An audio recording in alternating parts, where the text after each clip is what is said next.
ఇప్పుడే చూశాను అఖండ 2కి సినిమా రేట్లు పెంచుతున్నట్టుగా రాష్ట్ర ప్రభుత్వం ప్రకటించింది. ఇలాంటి ప్రకటన ద్వారా కదా ఐబొమ్మ రవి లాంటి వాళ్ళు పుట్టేది. మీరు కోట్ల రూపాయలు ఖర్చు పెట్టి సినిమాలు తీసేసేవాళ్ళు ఆ డబ్బులు మొత్తం ప్రజల మీద భారం వేయాలని ప్రయత్నిస్తుంటే ఇది ఎవరికి న్యాయం? కాబట్టి ఇంకా ఈ విలువైన కాస్ట్లీగా ఉన్న సినిమాను చూడడానికి ఇష్టమైన ప్రజానీకం ఐబొమ్మ రవి లాంటి వాడు చేసిన సినిమాలు చూస్తున్నారు. మీరేగా సూచిస్తున్నారు. మళ్ళీ అతను అరెస్ట్ చేసే హక్కు మీకు ఎక్కడ వచ్చింది? ఈ ప్రభుత్వానికి నైతిక హక్కు లేదు. ఐబొమ్మ లాంటి వాళ్ళని అరెస్ట్ చేసే నైతిక హక్కు మీకు లేదు. ఎందుకంటే మీరే సృష్టిస్తున్నారు అటువంటి వాళ్ళని. ఇప్పుడు ఆయన జైల్లో పెట్టి ఇంకా చాలా మంది వస్తారు. ఇలాంటి సినిమాలని రేట్లు పెంచి దివాళాపూరితంగా సంపన్న వర్గాల ఒడిగని చేస్తూ సామాన్య ప్రజానికాన్ని జోగులు కొట్టేసేటువంటి తిరుక్షోరం చేసేటువంటి అయిపోతున్నారు. ఇంకా రాబోతున్న సినిమాలు 6-7 సినిమాలు రాబోతున్నాయి.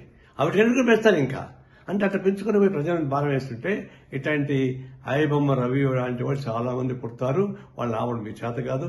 ఇది స్వయంకృత అపరాధం. వ్యవస్థలో చేస్తున్నటువంటి అనేక అరాచకాల భాగంగా ఇది ప్రభుత్వం తగిన చర్యలు తీసుకోకపోతే ఇలాంటి అరాచకాలు జరుగుతూనే ఉంటాయి.